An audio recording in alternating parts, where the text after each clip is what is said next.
Recordemos que el control del metabolismo del calcio se lleva a cabo a través de la acción de la paratormona, de la calcitonina, del 1,25 dihidroxivitamina D3.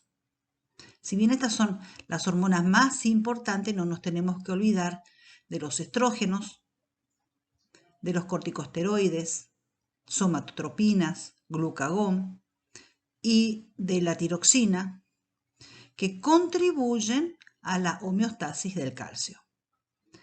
Y recordemos que una disminución del magnesio en sangre, hipomagnesemia, severa, va a producir una disminución de la secreción de la paratormona. La paratormona es producida por las células secretoras de la glándula paratiroide. Esta se va a liberar según la cantidad de calcio ionizado que haya en el plasma. Y va a tratar de aumentar en sangre la concentración de este calcio. La función, la más importante, la básica de la paratormona es la homeostasis del calcio, control de la homeostasis del calcio, y va a lograrlo a través de dos pasos. Uno es la acción directa sobre el hueso y el riñón, y la segunda sería la acción indirecta, pero a nivel intestinal. La paratormona, recordemos que es producida entonces en la glándula paratiroidea. Una vez que es secretada, va a circular libre en el plasma y luego va a ser metabolizada rápidamente. Su vida media es cortita, de unos 4 minutos. El hueso, el riñón, tienen mayor número de receptores para la paratormona. En el hueso la paratormona va a estimular la resorción de sales de calcios, y en los riñones esta paratormona que va a estimular la reabsorción tubular del calcio y va a reducir la reabsorción tubular del fósforo. Esto hace que aumente la pérdida urinaria del fósforo. En el intestino, la paratormona va a favorecer la absorción del calcio, que está en la dieta, previa obviamente de una estimulación de la 25 vitamina D1 alfa hidroxilasa renal, y por lo tanto va a aumentar la síntesis de 1,25 dihidrovitamina D3.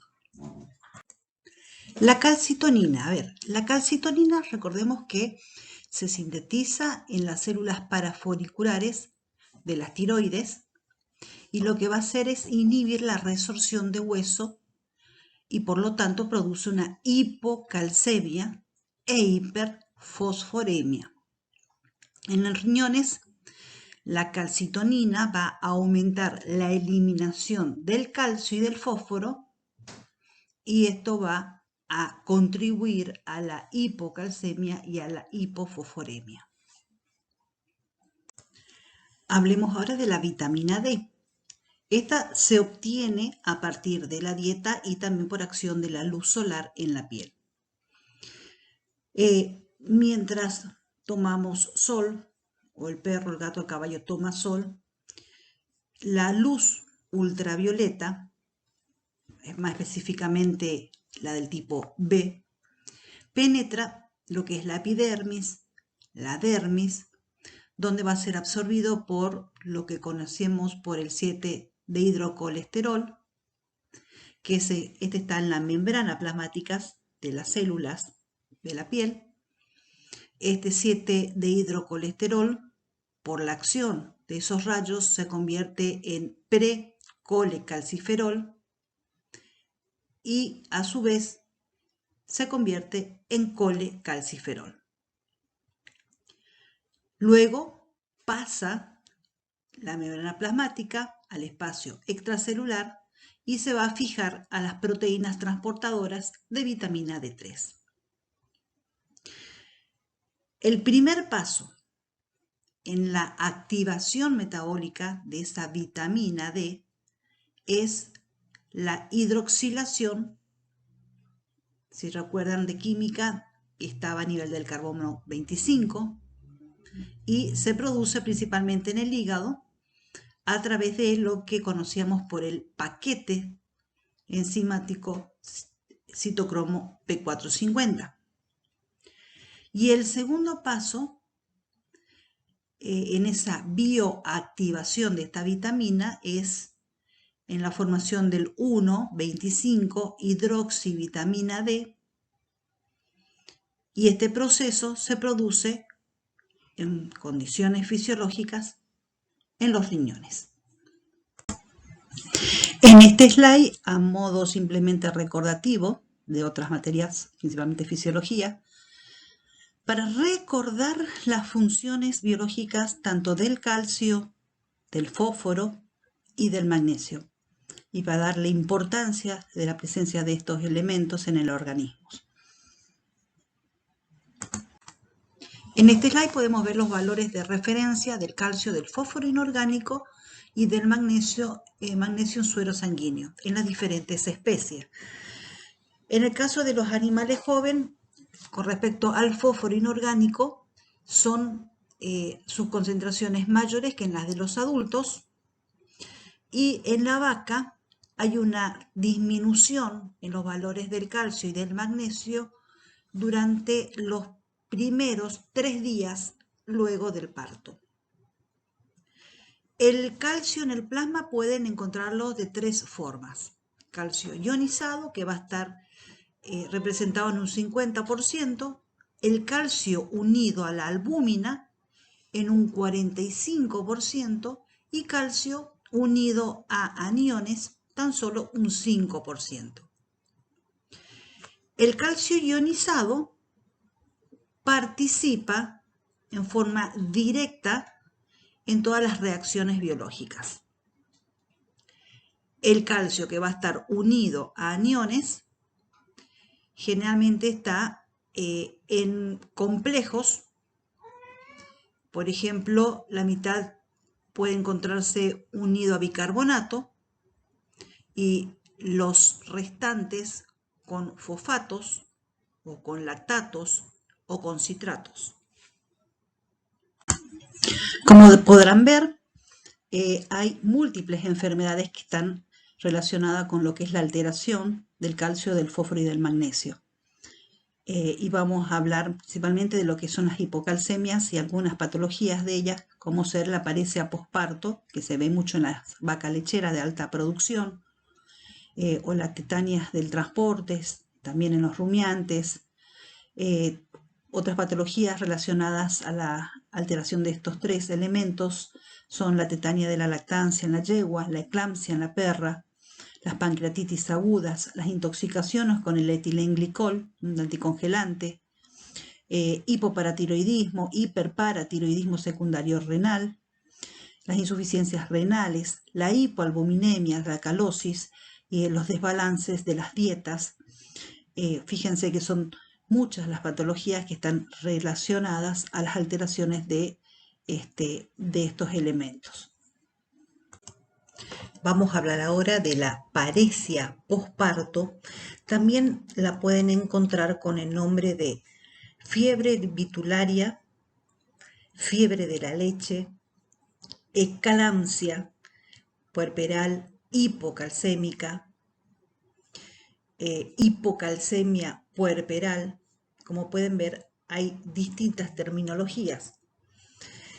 Pero es un proceso metabólico que se va a caracterizar porque hay una disfunción neuromuscular que va a hacer que aparezcan paresias y parálisis. Esa parálisis flácida. Va a haber también modificación del sensorio, hipofunción orgánica, que hace que el animal permanezca en decúbito. Y si no se trata, lo va a llevar a la muerte. Acá hay un descenso brusco de lo que son los niveles de calcio séricos, que suele ir acompañado de hipofosfatemia, disminución del fósforo, y de normo, hiper o hipomagnesemia. Generalmente afecta a las vacas, a las ovejas, a las cerdas, a la yegua y a la perra, pero donde más incidencias va a haber es en las vacas lecheras de alta producción. Van a tener una gran pérdida de calcio por leche y van a producir esta patología. Con respecto a la etiopatogenia, tenemos que tener muy en claro que esta enfermedad es producida por el descenso del calcio sérico, y este calcio sérico es importante para mantener el tono muscular y que va acompañado también con pérdida de fósforo. Hay factores que predisponen a esta acción conjunta en el momento del parto que favorece la caída del calcio y la presencia del cuadro clínico. Podemos mencionar dentro de esos factores la susceptibilidad racial. Hay razas de alta capacidad productora, por ejemplo, la raza Jersey, la Holstein Friesian, que son, diríamos, las más propensas. También la edad. Entre el tercero y el séptimo parto son esos momentos de mayor incidencia de esta patología. Y a medida que el animal sea más adulto, más viejo, que avanza la edad, disminuye la capacidad para absorber el calcio intestinal, así como la reabsorción ósea. Otra cosa importante es la herencia. Las vacas, las hijas de vacas que han padecido son más susceptibles y se cree que hay una cierta relación a ciertas líneas de toros. El comienzo de la lactación es otro factor importante. Recuerden que la necesidad de calcio al finalizar la gestación es entre 10 a 12 gramos por día. Y que por el calostro se elimina 2,3 gramos por kilos, o sea, 10 litros de calostro tiene 23 gramos de calcio. Además, hay que tener en cuenta lo que es la propia circunstancia del parto, lo que hace de que haya una disminución del apetito y también de lo que es la motilidad intestinal durante el periparto, que hace que haya una menor absorción del calcio intestinal. Y a veces hay que tener en cuenta que las raciones alcalinas que contienen una concentración exagerada de cationes como sodio y potasio, estos sodio, potasio, son factores de riesgos muy importantes porque dificultan la absorción intestinal. Otros factores a tener en cuenta son las raciones que tienen mucho calcio y que va a desencadenar una hipocalcemia porque lo que va a comenzar a actuar en forma rápida va a ser la calcitonina y va a producir una hipocalcemia. También factores climáticos, por ejemplo, la presencia de lluvias frías o frentes fríos, estos provocan una disminución de lo que es la actividad del nervio vago y lo que va a originar es una disminución del tránsito intestinal y una también dificultad para la liberación de calcio óseo. También puede presentarse una insuficiente síntesis o una insuficiente secreción de la paratormona, la que es responsable de la extracción del calcio y fósforo desde los huesos, o bien hidroxilaciones insuficientes en el riñón, en el hígado, de lo que es la provitamina D, para llevarla a esta provitamina D a vitamina activada. También se pueden presentar insuficientes respuestas de estructuras de reservas como el hueso o de absorción, como es a nivel intestinal, y el riñón a estímulos de la paratormona o bien de la vitamina. También situaciones estresantes en ese periodo peripartal, diríamos, de tipo alimentario, de tipo manejo, que estresen al animal y que hacen que se descargue grandes cantidades de la calcitonina, y ustedes saben que la calcitonina es hipocalcemiante. Ahora bien, las situaciones de la hipermagnesemia, que al estimular la eliminación renal van a arrastrar al calcio.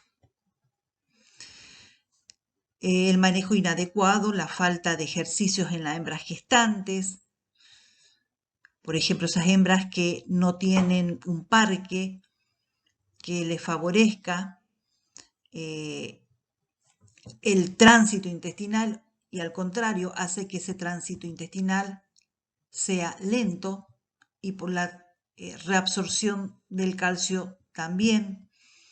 Todos son factores que influyen en esta patología. El calcio actúa estimulando lo que es la liberación de la acetilcolina en las placas neuromotoras. Ahora bien, la ausencia va a provocar una imposibilidad de la transmisión de los impulsos nerviosos a las fibras musculares. Entonces, esto va a producir una dificultad en lo que es la contracción de la propia fibra muscular. Fíjense lo que sucede cuando no tenemos calcio. Y esto va a hacer que se presente debilidad musculoesquelética del animal. El animal va a estar echado, se tumba. Va a haber hilo paralítico, que en los animales, en los rumiantes, vamos a observarlos en forma de timpanismos, de estreñimientos. También va a haber dificultad en lo que es la contracción de las fibras uterinas, va a haber retenciones de secundinas, por lo tanto, va a haber dificultad de lo que es la contracción del corazón, de las arterias, de las arteriolas. Esto va a producir reducción de lo que es el gasto cardíaco, va a haber reducción de la hipovolemia y también de la presión arterial. A esta patología le acompaña el aumento o bien en la disminución del magnesio. La hipermagnesemia, que en ocasiones puede acompañar a la hipocalcemia aguda, puede ser como consecuencia probablemente de un mecanismo de compensación, tratando de mantener el magnesio, la carga iónica. Lo que hace la paratormona es favorecer la absorción de magnesio en el riñón. Esto va a producir una inhibición de la liberación de la acetilcolina en la placa motora y va a producir, lo que vimos en el slide anterior, flacidez muscular. Ahora bien, una hipomagnesemia va a presentar el paciente convulsiones que suelen acompañar a esta patología, o sea, pacientes con convulsiones son pacientes que tienen hipocalcemia con hipomagnesemia. A ver, el cuadro clínico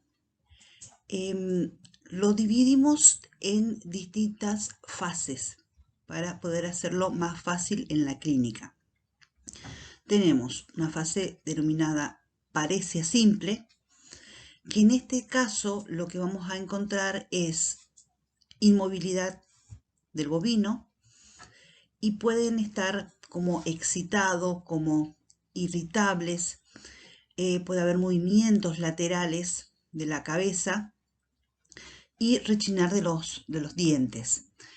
Podemos ver bramidos, protrusión de la lengua, también pueden encontrarse temblores de los músculos, tambaleo, puede haber rigidez de lo que es el tercio posterior, puede haber ataxia y puede también presentarse una disminución de lo que es la rumia y disminución obviamente de lo que es la producción láctea. Animales estresados disminuye esa producción láctea. Este sería un caso simple, una paresia simple. Luego tenemos las fases donde hay parálisis con decúbito esternal. Acá los bovinos se van a tumbar, ya apoyan la cabeza en las costillas, presentan un estado letárgico, hay obnubilación de lo que es el sensorio. Si observamos la piel y las extremidades, estas van a estar hipotermias, o sea, van a encontrarse frías. Midriasis, no va a haber reflejo pupilar y el ano va a estar relajado. El tiempo de lo que es el llenado capilar va a estar aumentado y la parálisis va a ser del tipo flácida. También van a encontrar bovinos que tienen disminución de lo que es la intensidad de los ruidos cardíacos, con obviamente un aumento de lo que es la frecuencia del pulso y una debilidad de ese pulso. Parálisis de las fibras musculares gastrointestinales. Esto va a producir un meteorismo ruminal moderado, éstasis, lo que es fecal, y también pueden encontrar esos animales que van a tener, diríamos, retención urinaria. Avanzando en la fase más grave, tenemos las paresias ya con presencia de coma. Estos animales entran en un estado comatoso, están ya en decúbito lateral con las extremidades que van a estar extendidas y opistótonos. Va a haber flacidez muscular. Con respecto al pulso, apenas se aprecia y se observa una, diríamos, marcada taquicardia, importante disnea, y la muerte se produce por lo que es la parálisis cardiorrespiratoria entre 12 a 24 horas. Si solicitamos una analítica sanguínea, lo que van a observar es leucograma de estrés. Recuerden que el leucograma de estrés era cuando presentaba neutrofilia, esa neutrofilia, aumentos de los neutrófilos, son maduros, una neutrofilia madura leve. Hay linfopenia, eosinopenia y puede estar acompañado de monocitosis leve. La hipocalcemia. La hipocalcemia va a ser de 2 miligramos por decilitros en lo que es las formas de coma. Recuerden que normal es 8 a 10 miligramos por decilitros. Hipofosfatemias entre 1,5 a 2 miligramos por decilitros. El normal es 5 a 5,5 miligramos por decilitros. En el caso de estar acompañados con la hipermagnesemia, este va a ser alrededor de 3 miligramos por decilitros, siendo normal 2,5 miligramos por decilitros. Pero bueno, el tema de la hipercalcemia, acuérdense que puede estar acompañado con hiper o con hipo, o sea, este hallazgo es inconstante. La relación calcio-magnesio va a ser 2. Generalmente la relación tiene que ser 5, 6. Después tenemos presencia de hiperglucemias en casos avanzados. Recuérdense que son animales estresados. Cuando hay mucho estrés hay liberación de cortisol y cortisol es hiperglicemiante. Y va a haber un incremento de lo que son las actividades séricas de la creatinfosfoquinasa, la CPK, y también de la AST. Con respecto al diagnóstico, este se va a basar, por supuesto, en la anamnesis y en los síntomas que ustedes puedan observar y, por supuesto, una vez instaurado el tratamiento, este me va a confirmar el diagnóstico. Con respecto a lo que es la analítica sanguínea, una vez solicitado la analítica, suele tardar y la patología esta es muy rápida tanto en su evolución. Entonces, muchas veces la analítica no es de mucha ayuda, dada que esta patología tiene una rápida evolución. El diagnóstico diferencial, recuerden que hay otras patologías pospartos que tenemos que tener en cuenta para hacer un diferencial, como por ejemplo las mamitis colibacilares, las metritis toxémicas o el hecho de que el útero se rompa o haya fracturas en lo que es las sínfisis pubianas o haya alguna neuropatía, por ejemplo, en los nervios obturadores o alguna otra enfermedad metabólica, por ejemplo, la cetosis, que todas estas cursan también con decúbito. También la hipomagnesemia, la hipokaliemia, también cursan con decúbitos. Con respecto al pronóstico, obviamente que va a ser favorable si hacemos una terapéutica precoz. En caso que no sea así, va a ser desfavorable. El animal ya una vez que entra en la fase de cúbito, el pronóstico ya es mucho más desfavorable. Entonces, generalmente decimos en términos generales, mira, el pronóstico es tanto más desfavorable cuanto más pronto, después del parto, el animal cae en decúbito. O cuanto más tarde le realizamos el tratamiento. Con respecto al tratamiento tenemos por un lado tratamiento médico y por el otro tratamiento de manejo en el caso de que la vaca, por ejemplo, esté tumbada. El tratamiento médico es administrar borogluconato de calcio al 25%, se administra por vía intravenosa, debe ser lenta, debe tener ese borogluconato temperatura orgánica, debemos controlar el corazón mientras se administra el borogluconato, generalmente se da entre 400 a 800 mililitros por animal. También, junto con esto, se administra una solución de borogluconato, pero por vía subcutánea. O sea, vamos a darle por vía endovenosa y a su vez por vía subcutánea. La administración por vía subcutánea, más o menos 500 mililitros por animal, no vamos a hacer hincapié en lo que son las dosis, pero esta administración subcutánea lo que va a hacer va a reducir lo que es el porcentaje de las recaídas. Ahora, para poder, diríamos, lidiar o paliar el efecto cardiotóxico del calcio, se inyecta sulfato de atropina o bien sulfato magnésica. Hay muchos preparados comerciales de calcio que ya traen incluido la atropina. La respuesta al tratamiento generalmente es rápida, generalmente es inmediata. La frecuencia cardíaca se regulariza, el animal se levanta, defeca, orina, incluso se pone a comer, es increíble cómo se recupera. Ahora, si la recuperación no es lo que estamos esperando, no es la adecuada, se puede repetir el tratamiento 8 a 12 horas después, agregando productos que contengan fósforo.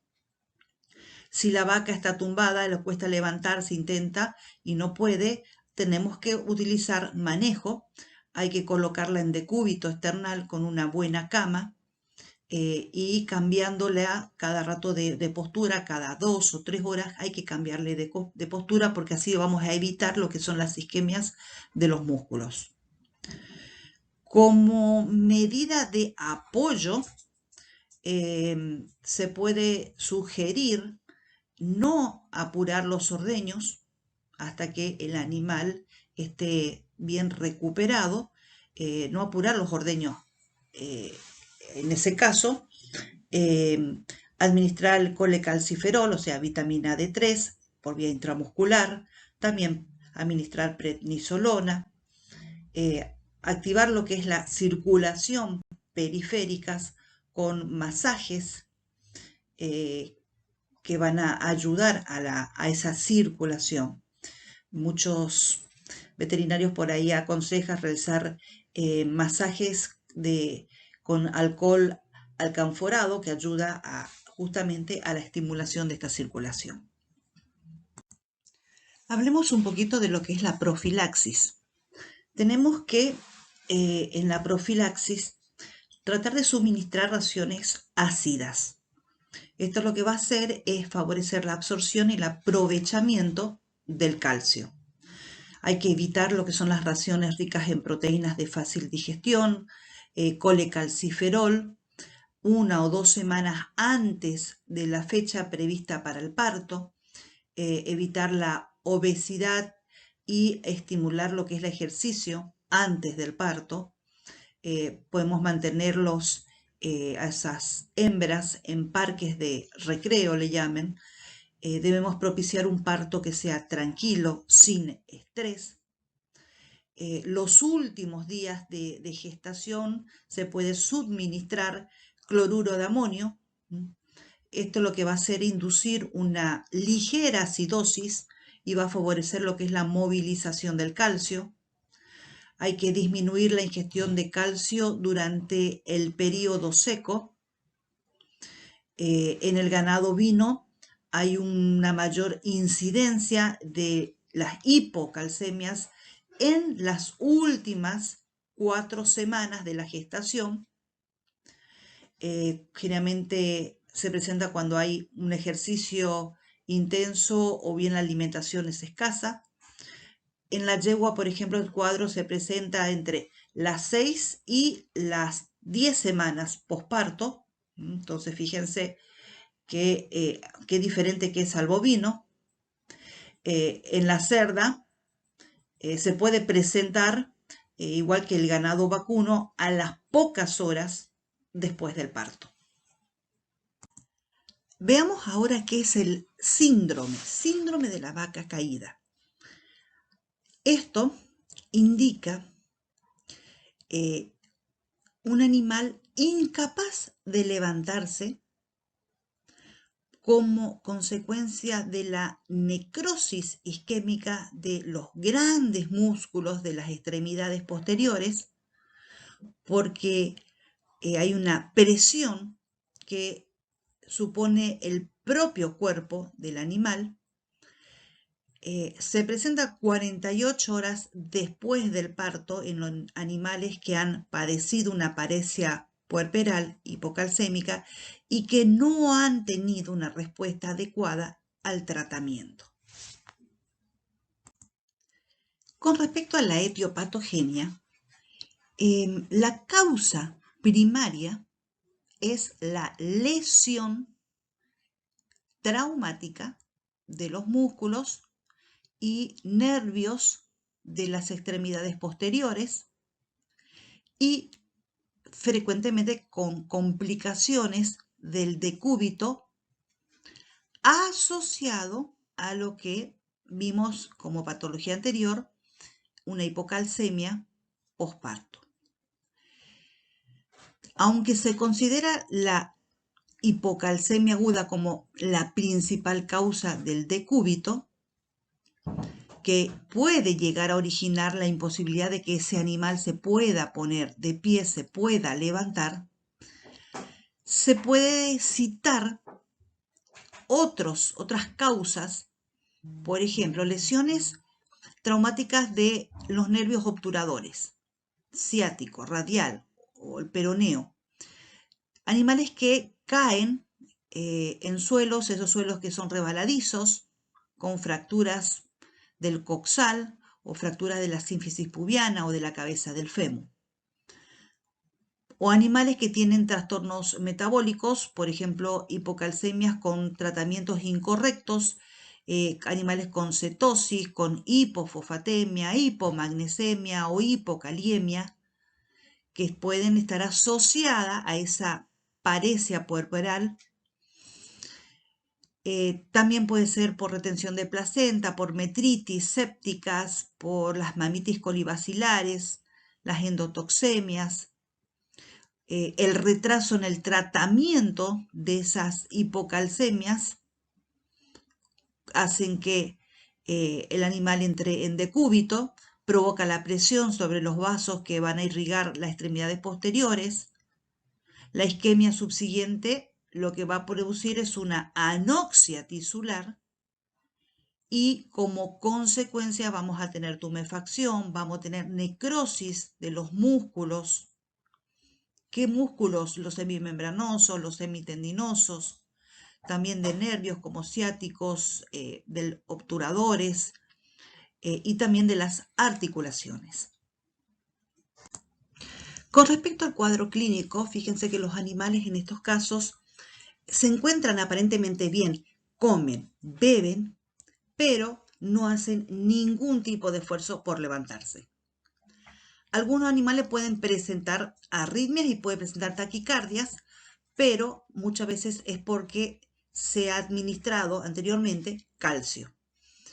En casos graves las extremidades ya van a estar dolorosas, van a estar rígidas, hiperestésicas y cuando el animal se levanta no es capaz de mantenerse en pie, son incapaces de mantenerse en pie y caen nuevamente. Las lesiones se van a centrar fundamentalmente en lo que son las extremidades. Vamos a encontrar hemorragias, edemas cutáneos, necrosis isquémicas de esos músculos, hemorragia y edema de los nervios que van a recorrer todas las extremidades. Puede haber miocarditis porque es consecuencia de el tratamiento con calcio, mioglobinas, que puede provocar obviamente lesión a nivel de los riñones, porque sabemos que es nefrotóxicos, y esa mioglobina salió de ese gran daño muscular. La analítica nos va a mostrar un incremento de lo que es la AST y la CK. Acuérdense, AST encuentran en hígado y en músculo, y la CK de músculo. Entonces nos está diciendo que en este caso la AST va a ser de músculo, ¿sí? Porque está acompañado por la CK o CPK. Va a haber aumento del nitrógeno ureico, va a haber aumento de la creatinina. En orina podemos encontrar proteínas y la mioglobinuria. Con respecto al diagnóstico, bueno, el diagnóstico no es difícil llegar al diagnóstico si sabemos de que este animal parió y que estamos dentro del tiempo previsto de este síndrome y que también recibió tratamiento con calcio. O sea, el contexto, la anamnesis ayuda mucho para llegar al diagnóstico en este caso. Pero tenemos que hacer, diríamos, una muy buena exploración para poder determinar la causa, si realmente es la causa de ese decúbito, es por este problema, diríamos, de paresia hipocalcémica, o bien tenemos que tener un poquito más de cuidado para poder descartar, por ejemplo, algún traumatismo, si hubo una caída, si hubo fracturas, si hubo compresión de nervios, de grandes masas musculares. tenemos que tener en cuenta el diagnóstico diferencial que vimos en los slides anterior y que son igual a los de las hipocalcemias agudas. Y con respecto al pronóstico, saber que es grave. A pesar de que en muchas ocasiones los animales pueden ponerse de pie, pasado 3 o 4 días, las complicaciones pueden aparecer como las mamitis, las miocarditis o las carditis o las úlceras en la dermis. Entonces tenemos que tener en cuenta esas complicaciones. Un manejo y una atención especial para ese animal obviamente va a favorecer su recuperación. Con respecto al tratamiento, tenemos que tratar de colocar al animal en decúbito external, con buena cama y cambiarle de postura cada 2 a 3 horas. Se recomienda inyecciones parenterales de electrolitos como calcio, fósforo, magnesio, potasio. Y en aquellos animales que comen y que beben bien, se pueden administrar estos electrolitos por sondas vía oral, siempre disueltos obviamente en agua. Se debe administrar complejos vitamínicos del complejo B, también selenio, vitamina E. En los animales que tienen signos de dolor se le puede administrar algún analgésico, por ejemplo, fenilbutazona, meglumina de flumixin. Siempre hay que intentar que el animal se levante ayudándolo en forma manual o bien con esos sistemas de cáteres que ayudan a levantarlos. La profilaxis es semejante a la patología anterior. En casos de que haya una hipocalcemia posparto, hay que procurar, obviamente, instaurar el tratamiento en forma rápida, precoz, antes de que la vaca se tumbe. Cuando estamos cerca del parto, se debe disponer al animal de un espacio que esté aislado, que esté tranquilo, con buena cama. Y en el caso de que el animal se tumbe, hay que procurar, obviamente, cambiarle de posturas, o bien hay unos sistemas le llaman polispastos, que son unos sistemas de arneses que ayudan a mantener al animal de pie. En las perras tenemos lo que conocemos con el nombre de eclampsia o tetania puerperal de la perra, que es exactamente lo mismo con respecto a la disminución del calcio que vimos anteriormente en las vacas. Es una enfermedad metabólica, también se da luego del parto, hay crisis convulsivas por esa disminución del calcio sérico y que está también acompañada por una disminución de la glucemia. Es un proceso muy grave, debe ser tratado rápidamente y que si no se trata rápidamente puede acarrear a la muerte del animal. Bien, con respecto a la etiopatogenia y que podemos hacer, diríamos, algunas características por ser una perra, tenemos de que se suele presentar durante las 3 o 4 primeras semanas de lactación, cuando las pérdidas de calcio por la secreción de la leche son muy elevadas, aunque también en las perras se puede ocurrir al final de la gestación. ¿Qué factores pueden predisponer? Tenemos nutrición peripartal que sea inapropiada, el suplemento insuficiente de calcio, las demandas excesivas por la lactancia. Generalmente las perras de razas miniaturas y pequeñas, con camadas, con cachorros, con camadas numerosas, son las más predispuestas. Ahora bien, esta circunstancia se debe seguramente a que estas razas, a diferencia de las razas grandes, tienden a recibir más alimentos caseros a base de carne y que tienen obviamente un contenido bajo de calcio.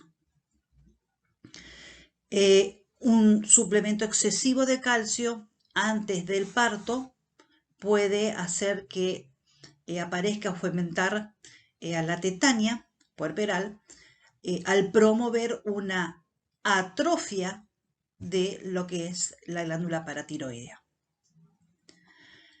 Ahora bien, si bien la mayor parte de las perras con eclampsia son hipocalcémicas, algunas se pueden encontrar o presentar unos niveles de calcio séricos normales. Además, algunas perras hipocalcémicas no tienen o presentan signos clínicos. Esto parece sugerir que hay una existencia de otros factores que van a determinar la aparición de estas manifestaciones clínicas, como ser las convulsiones. El cuadro clínico en la eclampsia en las perras se va a caracterizar porque aparecen contracciones que son tónico-clónicas. También hay convulsiones, opistótonos y hipertermia. Esa hipertermia se debe a la hiperactividad muscular. Suele observarse signos iniciales a estas contracciones o pródromos. Por ejemplo, cambios en lo que es la conducta del animal. Notamos que las perras están irritables, están inquietas, tienen una escasa atención. También pueden presentar tealismo, prurito facial, rigidez, ataxia. Hay debilidad del tercio posterior, hipertermia, por lo que ya les había dicho, taquimnea, taquicardia. En el momento de que la perra presenta la crisis, no pierde el conocimiento. Eso es fundamental saber que no pierde el conocimiento. Puede suceder, aunque si bien por ahí un poquito más raro, la muerte por lo que son los espasmos de las glotis. Lo más frecuente es la aparición de crisis que puede durar minutos, incluso puede llegar a la hora. Con respecto al diagnóstico, a ver, este síndrome se caracteriza porque acá hay disminución del calcio y esa disminución es intenso, por debajo de 7 miligramos por decilitro. Y además hay hipoglucemia. El diagnóstico nos ayudamos mucho con lo que es la historia clínica, es decir, una perra de raza pequeña que ha parido recientemente y que tiene una camada numerosa, que a su vez lleva una alimentación más bien casera, desequilibrada, y que se presenta en la consulta con contracciones tónico-clónicas, es muy probable que estemos hablando de eclampsia. El diagnóstico obviamente lo vamos a confirmar midiendo el calcio en el suero, pero obviamente no nos podemos detener a esperar el resultado, ¿sí? Si sospechamos de que este es el problema, entonces comenzamos en forma urgente con el tratamiento. Ahora bien, un diagnóstico diferencial se debe realizar con otros procesos que tienen convulsiones, tales como, por ejemplo, una epilepsia o una meningitis o una intoxicación con estricninas en forma malintencionada, tétano, pero todos estos procesos generalmente no se dan en relación a lo que es la lactancia y tampoco cursan con hipocalcemias. Ahora, el pronóstico es leve si actuamos en forma rápida, adecuada, instauramos el tratamiento, aunque sepan que están enfrente de un caso que es una urgencia médica. Con respecto al tratamiento, si dijimos anteriormente que el pronóstico era leve siempre y cuando se instaure rápido el tratamiento, y este debe ser en forma inmediata, ni bien reconocemos los signos clínicos, vemos que es una perra que tuvo cría, que es una perra pequeña, que son muchos los cachorros, y debemos rápido actuar sin esperar lo que es la confirmación bioquímica. Ese tratamiento inmediato va a consistir en administrar por vía intravenosa, de forma lenta, borogluconato de calcio que viene al 10%, hasta observar que desaparecen los síntomas. La dosis total va a variar de 3 a 20 mililitros, siempre va a depender del tamaño de la perra. Ahora bien, la administración de esta sustancia se debe acompañar siempre de una vigilancia, de un control electrocardiográfico, por si se llegan a observar alguna bradicardia o arritmias. En ese caso, si aparece bradicardia, si aparece arritmias, se debe suspender el tratamiento. Ahora bien, de la misma forma se va a proceder si aparece vómitos. Luego de conseguir una calcemia aceptable, puede ser que las convulsiones no desaparezcan. ¿Por qué? Porque se ha instaurado un edema cerebral, por ejemplo. Entonces, este va a llevar su tiempo hasta desaparecer y mientras tanto nos va a dar convulsiones. Para eso deben administrar diazepam, siempre en este caso intravenoso, o bien barbitúricos. En el caso de una hipoglucemia, si hay, se debe corregir con una fluidoterapia, y en el caso de las hipertermias, se debe subsanar mediante baños fríos. Y finalmente, haciendo referencia a la profilaxis, es muy importante el empleo de alimento equilibrado, alimentos comerciales equilibrados y que sean de alta calidad para el crecimiento, sin la complementación de vitaminas y de minerales. Esto es importante, esta dieta, para la segunda mitad de la gestación y durante toda la lactancia. Entonces, buen alimento comercial equilibrado, principalmente para la segunda mitad de la gestación y para todo el periodo que abarque la lactancia. Si la perra respondió satisfactoriamente a la terapia, se puede volver a reiniciar de forma progresiva la lactación. Se recomienda generalmente el destete precoz, o sea, las 3 semanas, destetar los cachorros, y la utilización, en el caso de los cachorritos, de un sustituto lácteo comercial. En los partos posteriores, se puede intentar la complementación del calcio durante toda la lactación, ¿sí? Pero no durante la gestación, en cuyo caso siempre está contraindicado.